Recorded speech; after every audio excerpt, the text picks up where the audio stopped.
Jesus is worshipped as God. Prove me wrong. A violent storm. The sky is black, the wind howls, waves crash against a small fishing boat, tossing it like a leaf in a hurricane. The disciples, men who had seen miracles, are terrified. Then suddenly out of the darkness a figure appears, not sinking, not struggling, walking on the water. And as they stare in shock, they hear a voice, strong, steady, unshaken by the storm. Be of good cheer, it is I, be not afraid. The impossible was happening. Then Peter, trembling but daring, calls out, Lord, if it is you, command me to come to you on the water. And Jesus speaks one word, come. Peter steps out. The water holds. 1 step, 2 steps. His eyes locked on Jesus until fear creeps in. The waves rise, doubt takes hold, and suddenly he is sinking. Desperate, he cries, Lord, save me! And in an instant, Jesus reaches out and pulls him from the deep. As they climb into the boat, the storm stops. The sea is calm, and the disciples fall at his feet and worship him, saying, Truly, you are the Son of God. Matthew 14:33. They worshipped him, not honored him, not respected him. They worshipped him. But here's the challenge. If Jesus isn't God, why did he accept their worship? Prove me wrong. Throughout the Bible, worship is reserved for God alone. Angels refuse worship. In Revelation 22:8-9, John falls to worship an angel, but the angel stops him. Do not do that. I am a fellow servant.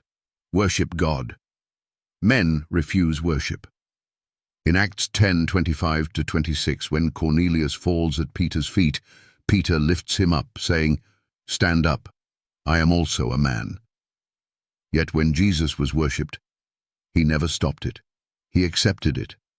Why? Because Jesus is not just a man. He is not an angel.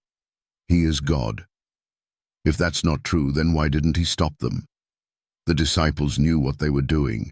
They were Jewish men raised with one unshakable truth. Hear, O Israel, the Lord our God, the Lord is one. Deuteronomy 6:4. To worship anyone but Yahweh was the greatest sin. It was idolatry, punishable by death. Yet here they were, men who knew the scriptures, worshipping Jesus. Why? Because at that moment, in the boat, they saw him for who he truly was. They had seen him heal the sick. They had seen him command demons. They had seen him raise the dead. But now, in the face of death itself, they saw his power over creation. He spoke, and the storm obeyed. He reached out, and the waves held firm.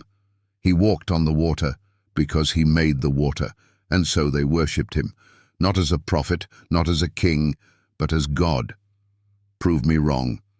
This wasn't the only time Jesus accepted worship. The wise men worshipped him at birth, Matthew 2:11. A healed leper worshipped him, Matthew 8:2. A blind man who was healed worshipped him, John 9:38. After his resurrection, the disciples worshipped him, Matthew 28:9-17. Even in heaven, Jesus is worshipped forever, Revelation 5:11-14. But here's the challenge for skeptics. If Jesus isn't God, then why does he receive worship when angels and righteous men refused it? If Jesus isn't God, then why does God the Father command all to worship the Son? That at the name of Jesus, every knee should bow, and every tongue confess that Jesus Christ is Lord. Philippians 2:10-11.